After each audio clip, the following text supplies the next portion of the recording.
Imagina você acordar de manhã, olhar pela janela e ver uma parede não de pedra.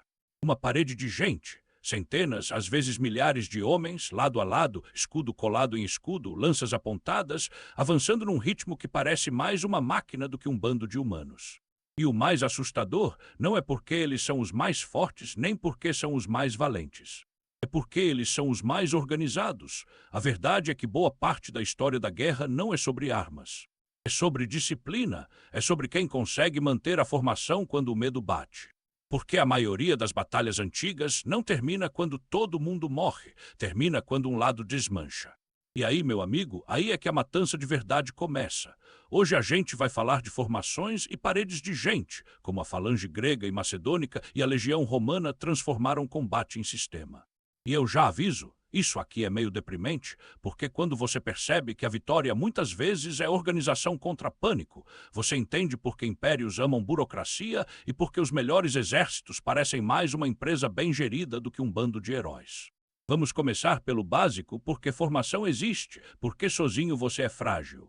Você pode ser forte, rápido, habilidoso, mas você tem costas, você tem lados, você cansa. Você entra em choque, você erra. Em grupo você se torna uma coisa maior, você ganha proteção lateral, ganha moral, ganha pressão psicológica. E o segredo da formação é simples e cruel. Ela transforma a coragem individual em coragem coletiva. Você não precisa ser um herói, você só precisa não quebrar. Agora, a primeira grande parede de gente famosa do Ocidente é a falange grega, principalmente no período arcaico e clássico, algo como do século VII ao V a.C., com variações antes e depois. O hoplita grego entra em cena como cidadão-soldado. Ele compra seu equipamento. Ele treina o suficiente para lutar em bloco. E o bloco é a falange, fileiras fechadas, escudo grande, lança e uma regra que é quase uma religião, fica na linha. E aqui tem um detalhe genial. O escudo hoplita protege você e protege o cara do seu lado. Isso cria uma dependência física. Você sente o ombro do outro. Você sabe que se abrir espaço, alguém do lado fica exposto. Essa pressão social é brutalmente eficiente. Não é só honra, é mecânica. E aí vem o fenômeno que assusta qualquer inimigo. A falange avança. Não é uma corrida desesperada. É um avanço constante, pesado, barulhento, com bronze batendo, lanças tremendo e uma sensação de que você está prestes a ser engolido por uma parede. Mas a falange também é um sistema com fraquezas. Ela é ótima frontalmente. Ela odeia flanco.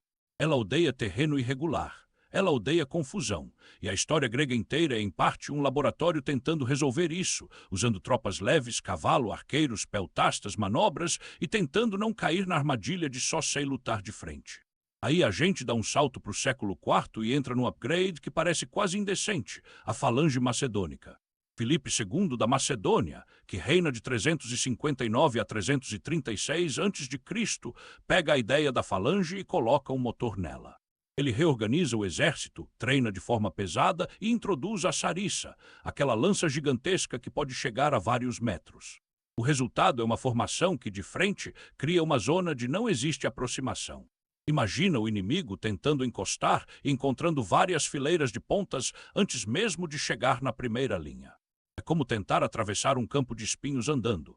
E aí entra Alexandre, o Grande, reinando de 336 a 323 a.C., que usa a falange como âncora e combina com cavalaria e tropas móveis para fazer o que realmente ganha guerras, quebrar o inimigo onde ele está mais fraco.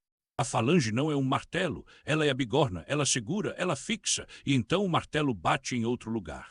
Isso é importante, formação não é só ficar junto, é uma peça dentro de uma estratégia maior. A falange macedônica, sozinha, é limitada. Combinada com cavalaria companheira e tropas leves, vira um sistema. Agora, antes da gente chegar em Roma, eu quero falar de um conceito que é o verdadeiro coração de qualquer formação: coesão. Coesão é a capacidade de manter a estrutura mesmo quando alguém cai, mesmo quando alguém grita, mesmo quando uma flecha entra, mesmo quando o amigo do lado leva uma lança na barriga. É um horror e ainda assim o exército que mantém coesão vence. Por quê? Porque quando a linha quebra, você não tem mais parede. Você vira indivíduos isolados, e indivíduos isolados em campo aberto são caça. Então o objetivo do combate antigo, na prática, é quebrar a coesão do outro, e não necessariamente pela morte. Pode ser por medo, por exaustão, por pressão, por choque, por confusão. E é aqui que entram as formações romanas, que são uma resposta muito inteligente às limitações da falange. Roma, especialmente durante a República e depois no Império, vai refinando o jeito de lutar. E o que a gente chama de legião tem várias fases. O exército romano do começo não é o mesmo do fim. Mas o que fica famoso, principalmente do período republicano tardio e imperial, é a legião como unidade profissional altamente disciplinada com capacidade de manobra. A diferença-chave: falange é um bloco, legião é um sistema modular. Em vez de uma massa rígida, Roma trabalha com unidades menores dentro do todo, capazes de avançar, recuar, abrir espaço, substituir linha, girar. Isso dá flexibilidade. E flexibilidade em guerra é ouro. E tem um momento em que essa evolução acelera. As reformas associadas a Caio Mário, por volta do fim do século II a.C., frequentemente conectadas a 107 em diante. O que importa aqui não é decorar detalhes de reforma, mas entender o efeito geral. O exército se torna mais profissional, mais padronizado, mais dependente do Estado e do comandante do que do cidadão proprietário. Isso muda tudo, inclusive politicamente. A legião imperial que a gente imagina é aquele soldado com scutum, gládio, pilum, capacete, mas, de novo, o mais importante é a estrutura. A legião se move como uma coisa viva. Ela não precisa apostar tudo num choque frontal. Ela pode cansar o inimigo, pode absorver impacto, pode reposicionar. E isso é um pesadelo para uma falange rígida. Porque se você faz a falange girar, se você força a falange a se mover em terreno ruim, se você ataca nos pontos onde ela não consegue manter coesão, você começa a abrir rachaduras. Agora, não é como se Roma sempre vencesse falanges. História não é jogo de pedra, papel, tesoura. Mas como tendência, a flexibilidade romana foi uma vantagem enorme em muitos contextos. E aqui entra outra coisa que impérios amam: logística. Um exército que funciona em formação precisa comer. Precisa de equipamento, precisa de reposição, precisa de cadeia de comando, precisa de comunicação. Precisa de disciplina. Roma é famosa por transformar guerra em obra pública, estradas, pontes, fortificações temporárias, acampamentos padronizados. Isso não é glamour, mas é o que faz o exército chegar inteiro no campo de batalha. O acampamento romano, por exemplo, muitas vezes era montado com padrão: valas, paliçadas, organização interna. Todo dia, mesmo em campanha. Isso é paranoia produtiva e isso aumenta a sobrevivência. E aí você entende por que formação e disciplina são inseparáveis. A formação funciona no campo porque existe disciplina fora do campo. Agora vamos falar do lado psicológico e meio sombrio disso. A formação não é só técnica. Ela é uma técnica de controle humano. Você pega gente com medo e coloca num sistema em que o medo individual é sufocado pela pressão do grupo. Você cria punições, recompensas, honra, vergonha, rituais, símbolos e transforma homens em parte de uma máquina. Isso é poderoso e é perigoso, porque a mesma disciplina que segura um exército pode servir para cometer atrocidades com eficiência. E aqui eu não estou sendo moralista moderno. Eu estou dizendo, essa é a consequência de qualquer sistema que transforma o coletivo em instrumento. Agora, deixa eu te jogar uma cena clássica do campo de batalha antigo para você visualizar por que a disciplina é tão decisiva.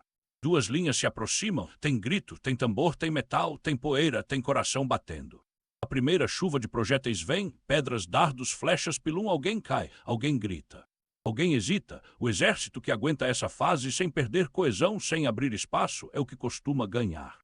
Porque a fase do contato é pavorosa, mas é curta. O pior é o momento antes do contato, a antecipação. A formação ajuda porque ela te dá um script. Você sabe o que fazer, você não precisa inventar coragem. Você só executa. E isso é tão verdade que em muitas batalhas a derrota acontece quando a linha começa a desfiar. Pequenos recuos, pequenos espaços, gente saindo da fileira. Isso vira efeito dominó. É por isso que os romanos valorizavam tanto a substituição de linhas e a rotação de tropas. Cansaço destrói coesão. Se você consegue tirar gente cansada e colocar gente menos cansada, você mantém a máquina viva. E é por isso que, mesmo em períodos em que a tecnologia muda, a lógica da formação continua existindo em versões diferentes. Até em guerra moderna, a unidade que mantém coesão sob estresse costuma dominar. Agora, uma polêmica divertida: a falange era invencível frontalmente. Calma, frontalmente ela é muito forte, sim. Mas invencível é palavra perigosa. A falange depende de terreno, depende de manutenção de alinhamento, depende de apoio. Ela pode ser desorganizada por ataques em terreno ruim, por tropas leves, por flanco, por choques que criam abertura. E mais, falanges diferentes têm qualidades diferentes. Uma falange bem treinada é uma coisa. Uma falange improvisada é outra, então o segredo não é o formato, é o treinamento e a disciplina que sustentam o formato. E aí voltamos para Roma de novo. Roma transforma treinamento em cultura. O legionário não é só um cara que sabe lutar. Ele é um cara que sabe obedecer, marchar, cavar, construir, manter equipamento, manter formação. Ele é um trabalhador militar. Isso é uma mudança histórica gigantesca, porque o exército vira instituição. Instituições tendem a sobreviver mais do que heróis. Agora, deixa eu te dar um resumo bem cruel da história até aqui. Falange grega, bloco de cidadãos com escudo e lança, força frontal e moral coletiva. Falange macedônica, bloco ainda mais ofensivo frontalmente com lanças enormes, usado como âncora num sistema combinado. Legião romana, sistema modular profissional com flexibilidade, logística e disciplina institucional. Todas são paredes de gente, mas cada uma tem um tipo diferente de cérebro. E aqui vem um detalhe que eu acho maravilhoso: formação é, na prática, tecnologia de informação. Sim, informação, porque formação depende de sinais: comando, trombeta, bandeira, grito, padrão de movimentação. A legião romana é quase um algoritmo. Se acontece décimo, você faz Y. Se abre espaço, você fecha. Se recua, recua em ordem. Se avança, avança com pressão. E quando isso vira hábito, o exército reage mais rápido que o inimigo. E reação mais rápida vence. Agora, para fechar com um gancho para o próximo episódio, eu quero que você perceba que parede de gente só funciona porque existe um trio inseparável: escudo, lança e disciplina. No episódio da lança, a gente falou de alcance. Aqui a gente viu que alcance sem disciplina é só um monte de varas. Escudo sem disciplina é só um pedaço de madeira que você larga quando o medo vem. A disciplina é o que transforma tecnologia em poder. E no próximo episódio, a gente vai entrar no arco e flecha. E aí a conversa muda de tom, porque quando o ser humano aprende a matar de longe com eficiência, nasce outra discussão. Isso é covardia ou isso é inteligência? E comenta aqui, se você fosse um soldado antigo, o que te daria mais medo? Um duelo contra um cara muito habilidoso ou ver uma formação inteira vindo na sua direção, silenciosa, organizada e com uma floresta de pontas? Porque eu te garanto, o que quebra exércitos não é só o aço. É a sensação de que você está enfrentando uma máquina.